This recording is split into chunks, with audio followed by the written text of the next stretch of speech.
بسم اللہ الرحمن الرحیم۔ کہ پروردگار امتحان میں ڈالتا اس لیے ہے کہ وہ فرق پیدا کر سکے، ڈفرینشیٹ ہو سکے۔ کیا؟ جو خبیث ہیں وہ الگ ہو جائیں، جو طیب ہیں وہ الگ ہو جائیں، اور سارا جھگڑا جو ہے وہ انہی۔ خدا نے انبیاء کو بھیجا اس لیے کہ ہمیں پاک کرے۔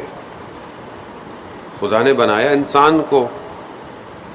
بہت سے لوگ خاص طور پہ جوان سوال کرتے ہیں کہ جب سب خدا کو پتہ تھا، یہ تھا وہ تھا، تو پھر ایسا خود کیوں نہیں ہوا؟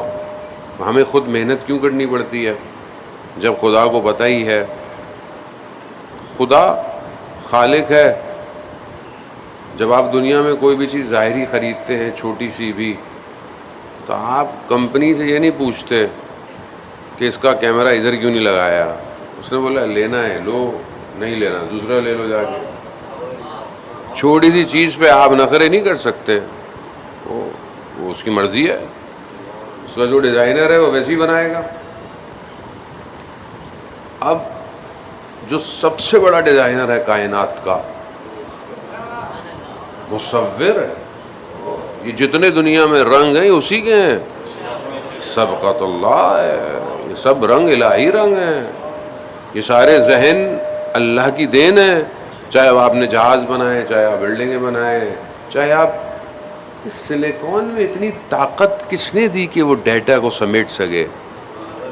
کتنی چھوٹی سی چپ ہوتی ہے، چپ خود بنائی ہے، ڈیزائن آپ نے، اس پہ جو میٹیریل لگا ہوا ہے وہ کہاں سے آ رہا ہے؟ یہی نہیں پتہ ہمیں، تو ہم سے استعمال کرتے ہیں صرف، ہمیں نہیں پتہ کہ نکلتا کہاں سے یہ سلیکون۔ آپ کے اپنے ملک میں کتنا سلیکون ہے، کون سی کمپنیاں لے کے جا رہی ہیں؟ اتنا سا چھوٹا سے چھوٹا، اور کتنا ڈیٹا ہے اس کے اندر۔ ایس ایس ڈی تو 1 tera byte, 2 tera byte. Engine کے بغیر گاڑیاں ہیں، بونٹ کھولو تو خالی ہے، ہماری گاڑی چل رہی ہے۔ تو یہ اتنا جو برین ہے، اتنا خوبصورت بناؤ، اس کو یوں کرو، اس کو ایسے کرو، اس میں رنگ بھرو، اس رنگوں کے اندر رنگ بھرو، یہ کس نے دیا ہے ذہن؟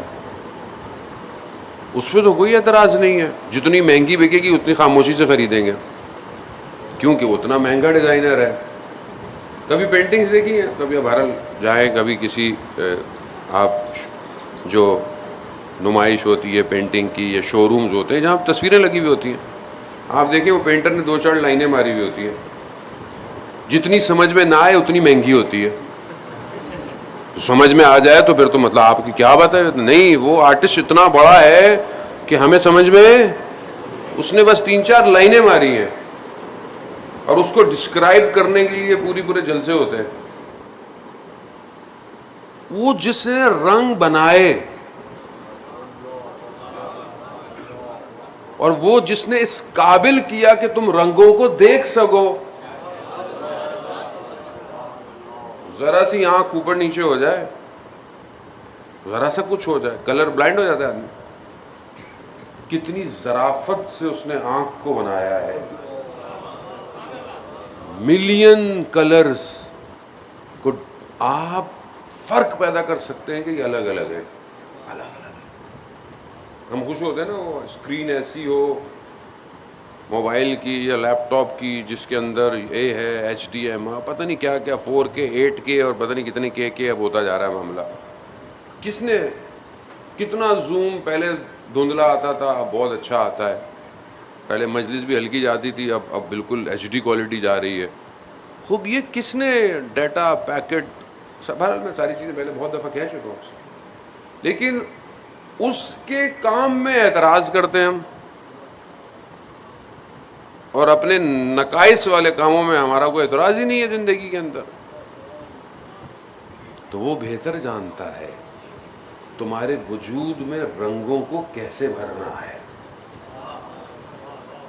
تمہیں خوش رنگ کرنے کے لیے اس نے 1,24,000 کو بھیجا۔ تم جب دنیا میں آئے تو کورے کینوس تھے، خالی ہو، خالی ہو۔ ہر ایک نبی نے آ کر اس کائنات کی تصویر میں رنگ بھرنا شروع کیے اور اس رنگ کو مکمل کیا، یوم اکملت لکم دینکم۔ آج وہ کینوس کمپلیٹ ہو گیا ہے، بس تمام ہو گیا ہے، اب اس سے زیادہ رنگ نہیں ہے، اب یہی رنگ ہے۔ ہاں، جو نابینا ہے اسے نظر نہیں آئے گا، اسے کہاں سے نظر آئے گا؟ عزیزان محترم، یہاں اعتراض کیوں ہے؟ کیوں خدا نے ایسے بنا دیا؟ کیوں خدا نے ایسے؟ خدا محبت کرتا ہے، خدا انسان سے محبت کرتا ہے۔ کل میں دوسری مجلس میں روایت پڑھا تھا، ذہن میں آ گئی تو آپ محروم نہ رہ جائیں۔ ویسے تو ہماری ہر مجلس لوگ دو سن رہے ہوتے ہیں، ٹینشن ہمیں بھی ہوتی ہے کہ یہاں ریپیٹ کرو، کہتے ہیں مولوی صاحب یہ تو وہاں پڑھی تھی، وہاں کیوں پڑھ دیا آپ نے جا کے؟ رسول خدا حضرت محمد مصطفیٰ صلی اللہ علیہ وسلم،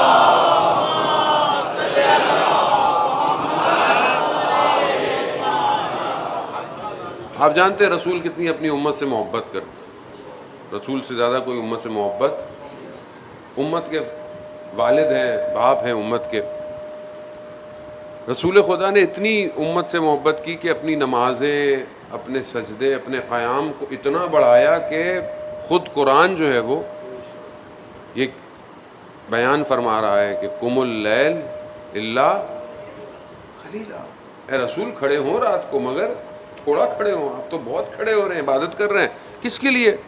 امت کے لیے، پاؤں سوج گئے امت کے لیے، یعنی ساری سختیاں امت کے لیے برداشت کی۔ مگر رسول خدا کو کیا چاہیے تھا؟ رسول خدا کو کس چیز کی ضرورت تھی؟ کنتو کنزن مخفیًا، خدا کہتا ہے میں چھپا ہوا خزانہ تھا، میں نے نور محمد کو خلق کیا۔ تو وہاں رسول کو کس چیز؟ صرف امت، امت۔ وہاں رسول خدا کی بارگاہ میں کہتے ہیں پروردگار، روز قیامت میں، روایت ہے مولانا راکی نے اپنی کتاب میں بھی اس روایت کو بیان کیا ہے کہ پروردگار روز قیامت میں جب میری امت کا حساب ہونا تو صرف مجھے دکھائیے گا اور کسی کو مت دکھائیے گا۔ رسول اتنی محبت، کیوں کسی اور کو نہ پتہ چلے، کسی اور امت کو پتہ نہ چلے۔ وہاں سے خدا نے اپنے حبیب سے کہا، اے میرے محبوب، میں تم سے زیادہ تمہاری امت پر مہربان ہوں، میں تم سے زیادہ اپنی مخلوق سے محبت کرتا ہوں، میں تمہاری امت کا حساب آپ کو بھی نہیں دکھاؤں گا، میں خود کر لوں گا۔ اللہ اکبر۔ اب یہاں یہ معاملہ ہو کیوں ہے؟ کیونکہ خدا محبت کرتا ہے۔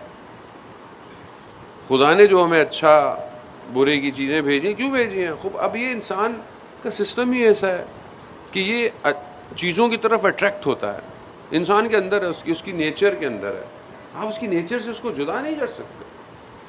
اچھائی برائی کھنچتا ہے، بھوک لگ رہی ہے، ظاہر ہے جائے گا، نیچرل ہے اس کو بھوک لگنا، پیاس لگنا اس کو نیچرل ہے، نہیں لگے گا تو مطلب وہ مر جائے گا، اس کی حیات اسی میں۔ لیکن اب کھانا جو ہے وہ حلال ہو یا حرام ہو، یہ کون بتائے گا؟ اگر یہ نہ ہوتا تو ہم تو ایک دوسرے کو کھا جاتے، تو ایسی ہو جاتا نا، روڈ جا رہے تھے، جیسے ابھی دنیا ہو گئی ہے آپ کے سامنے، دنیا کیا ہو گئی ہے؟ چور چھیننا، حق کھانا، ظلم کرنا۔